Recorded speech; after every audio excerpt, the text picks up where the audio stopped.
नहमदुहु व नसल्ली अला रसूलिहिल करीम, अम्मा बाद। हैप्पी लाइफ चैनल का मौजूद सामीन व नाज़रीन और उम्मत मुहम्मदिया की मुक़द्दस माओ बहनों और बेटियों, अस्सलामु अलैकुम व रहमतुल्लाहि व बरकातुहू। उम्मीद करता हूँ कि आप जहाँ पर भी होंगे अल्लाह के फजल व करम से खैरियत से होंगे और रब करीम से दुआ गो हूँ कि अल्लाह करीम आपको दीनी इस्लाम के साथ सेहत व सलामती वाली, प्यार व मोहब्बत वाली, खुशी वाली पाकीज़ा लाइफ और ज़िंदगी अता फ़रमाए, अल्लाहुम्मा आमीन। प्यारे सामीन व नाज़रीन, इंसान के ऊपर बसा अवकात इतनी मुश्किलात और परेशानियाँ आती हैं कि इंसान ये तसव्वुर कर बैठता है कि इनसे निकलने का कोई रास्ता, कोई सबील, कोई एग्ज़िट डोर अब मेरे लिए बाकी नहीं रहा। प्यारे सामीन व नाज़रीन, किसी भी हाल में, किसी भी सूरत में मायूस ना हो, ना उम्मीद ना हो। अल्लाह करीम बहुत बड़ी ज़ात है, अजीम ज़ात है। नमाज का एहतमाम करें, इस्तिग़फ़ार रोज़ाना कसरत से पढ़ें, सदका खैरात देने की आदत डालें, मायूस कभी ना हो, ना उम्मीद कभी ना हो। अपने ताल्लुक़ को नमाज, इस्तिग़फ़ार, सदका खैरात, सलात हाजत के नवाफिल और दुआ के ज़रिए अल्लाह तबारक व तआला से मजबूत से मजबूत करें। आपका ताल्लुक़ अल्लाह तबारक व तआला से जितना मजबूत होगा, जितना इसमें जान होगी, जितनी इसमें जान होगी, आपकी मुश्किलात और परेशानियाँ एक एक करके ऐसे दूर होंगी जैसे आटे से बाल को इंसान आराम से निकाल लेता है। और उसके साथ आपने ये अमल और ये वजीफा पढ़े।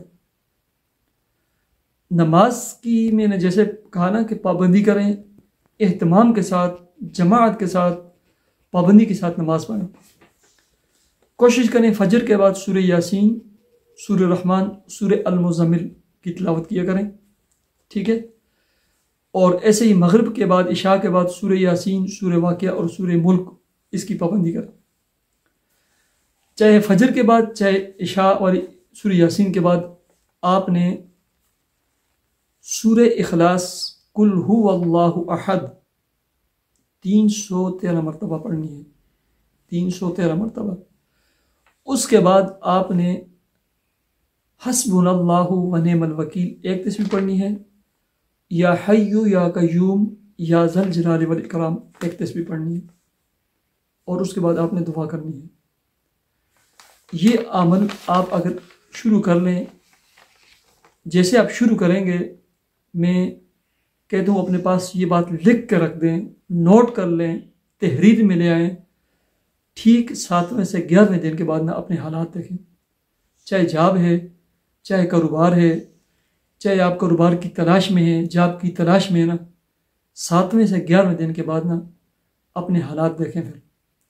और लेकिन शर्त यह है कि आप कसरत से चलते फिरते, उठते बैठते साथ इस्तिग़फ़ार पढ़ना शुरू करें।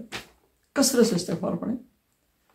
अल्लाह तबारक व तआला से दुआ करते हैं, अल्लाहुम्मा सल्ली अला मुहम्मदिन अब्दिका व रसूलिक व सल्ली अलल मुमिनीन वल मुमिनात वल मुस्लिमीन वल मुस्लिमात।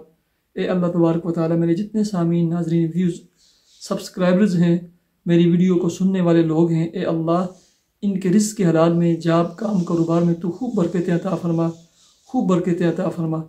ए अल्लाह तबारक व तआला, जिनकी जॉब, मुलाजमत, काम, कारोबार नहीं है, ए अल्लाह रिज़्क़ के हलाल वाला और रिज़्क़ के हलाल वाली जॉब और काम और कारोबार अता फरमा।